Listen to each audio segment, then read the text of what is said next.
Hi viewers, welcome back to my YouTube channel. आप देख रहे हैं English learning craze. Today we are going to discuss some useful English sentences. So let's start today's lesson. आज हम सीखने जा रहे हैं कुछ ऐसे मुफीद जुमले इंग्लिश के लिहाज से जिनको अगर आप याद कर लेते हैं और अपनी इंग्लिश कन्वर्सेशन में इस्तेमाल करते हैं तो definitely you are going to improve a lot.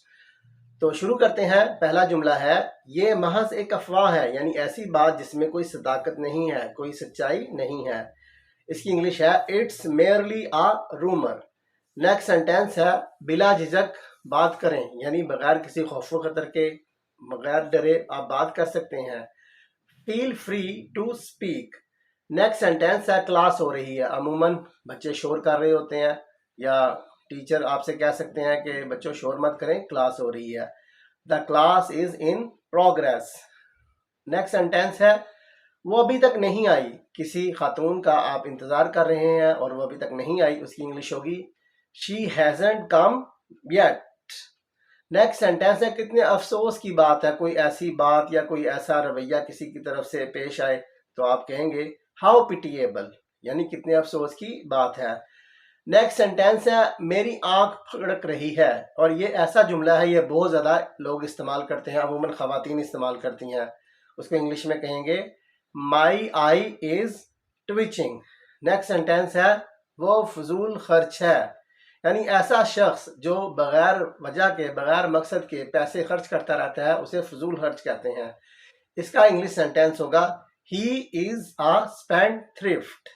Next sentence है, वो हंसे बगैर नहीं रह सकता, यानी कुछ लोग ऐसे होते हैं जो बात बात पर हंसते हैं, बगैर वजह के हंसते हैं।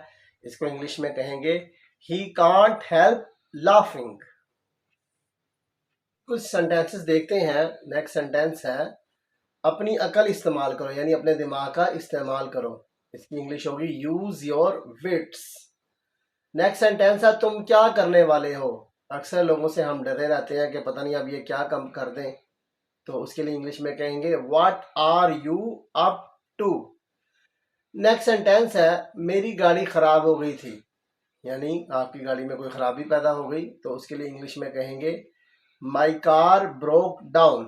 नेक्स्ट सेंटेंस है कि मेरी गाड़ी का पेट्रोल ख़त्म हो गया था, यानी गाड़ी के अंदर आपने पेट्रोल डलवाना आप भूल गए और गाड़ी का पेट्रोल ख़त्म हो गया और परेशानी बन गई है, तो अब उसे इंग्लिश में कहेंगे my car ran out of petrol और गैस। ऐसे ही मज़ीद यूज़फुल इंग्लिश सेंटेंसेस सीखने के लिए आप मेरे चैनल के साथ जुड़े रहें और don't forget to subscribe my YouTube channel. Thanks for today. मिलते हैं अगली वीडियो में, तब तक के लिए अल्लाह हाफिज़।